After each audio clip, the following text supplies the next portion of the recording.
Assalomu alaykum hurmatli televizor ko'rguvchilar. Uyg'ur televiziyasining kundalik xabarlarini ko'rishinglarni qarshi olamiz. Kanadadagi ommaviy tashkilotlar Trudeau hukumatining Xitoy amaldorlarini jazolashini talab qilish harakatini boshladi. Uxanda bayqalgan SARS tipidagi gumonliq o'pka yollig'ining tarqalish nisbati nihoyat yuqori bo'lmoqda. Ozarbayjon Baku 20 yanvar qatl omini xotirladi. Londonda Misr prezidenti Sisiga qarshi namoyish o'tkazildi. Tövəndədə iqtanlar xəbərlərimizin təfsili məzmunlarında bolsun.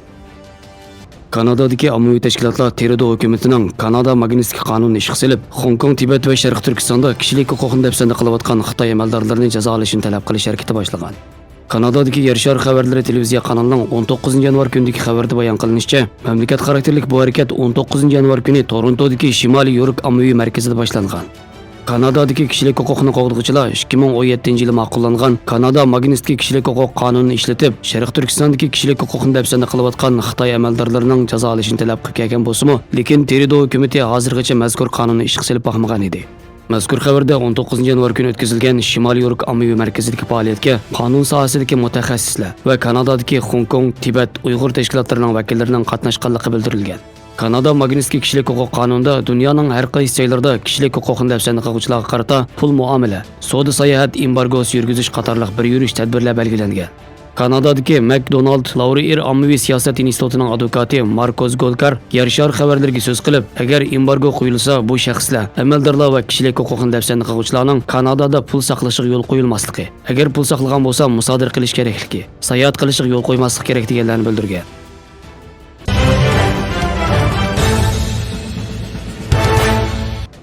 Xitoyning Wuhan shahrida bayqalgan yangi tipdagi tojisimon virus yuqum ahvoli o'pka yollig'i virusining tez sur'atda butun Xitoyga tarqalayotganligi ilgari surilmoqda.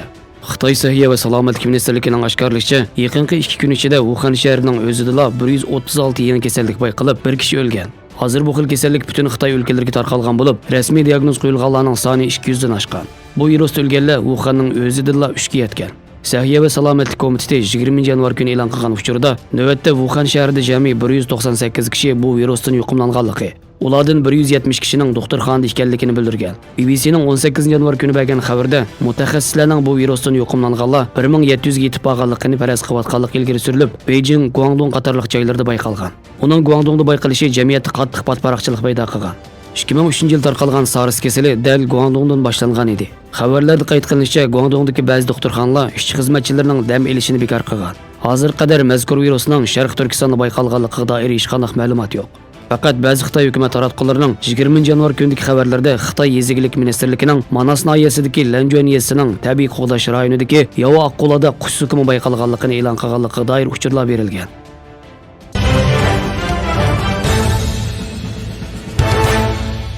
Ozarbayjon mustaqilligining simvoliga aylangan va tarixda qonliq yanvar deb yozilgan 20 yanvar qatlomining qurbonlari xotirlandi. 1990 yil yuz bergan qatlamda jinidan ayrilganlarni xotirlash uchun Baku shehidlar qabristonligiga yig'ilib, qabrlar oldiga gul qo'yildi va duolar o'qildi. Prezident İlham Aliyev davlat arkonlari bilan qabristonlikda o'tkazilgan marosimga qatnashdi. Marosimda Ozarbayjon milliy marshi o'qilib, İlham Aliyev abadiy otash munoriga gulchambarak qo'ydi. Ozarbayjon xalqi barliq shehidlar uchun 1 minut sukut tuturdi. Bu jarayonda dengiz sohilidagi paraxotlar, metro poyezdlar va avtobuslar duduq chaldi. 1990 yilning boshlarida armanlarning eshib qolgan zamin talablariga va sobiq Sovet ittifoqiga norozilik bildirgan Ozarbayjon xalqi Bakuning ozodlik maydonida to'planib, uzungacha yig'ilish o'tkazdi.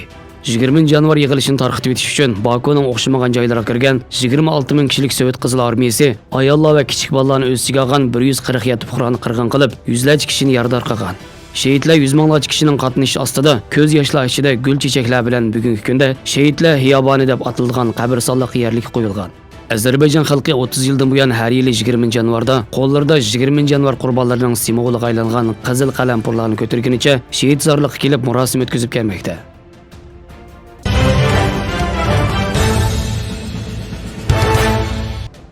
Misr prezidenti Abdulfatah Sisi Angliya bosh ministri Boris Johnsonning taklifiga binoan Angliya Afrika selinma yig'iniga qatnashish uchun Londonga borgan. Londonda Sisiga qarshi namoyish o'tkazilgan.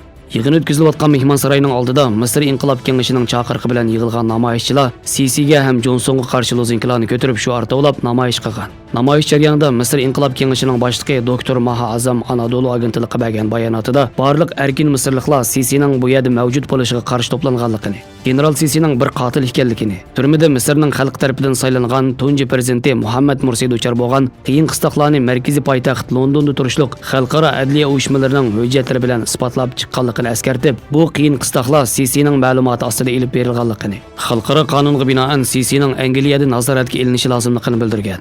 Misrning xalq tarafidan saylangan tunji prezidenti Muhammad Mursi 2013-yili Sisi tarafidan elib berilgan harbiy siyosiy o'zgarish bilan og'dirib etilgan. Xabarlarimizni ko'rganingizga rahmat. Ko'rishguncha omon bo'linglar. Xayr xo'sh. Allohga omonat.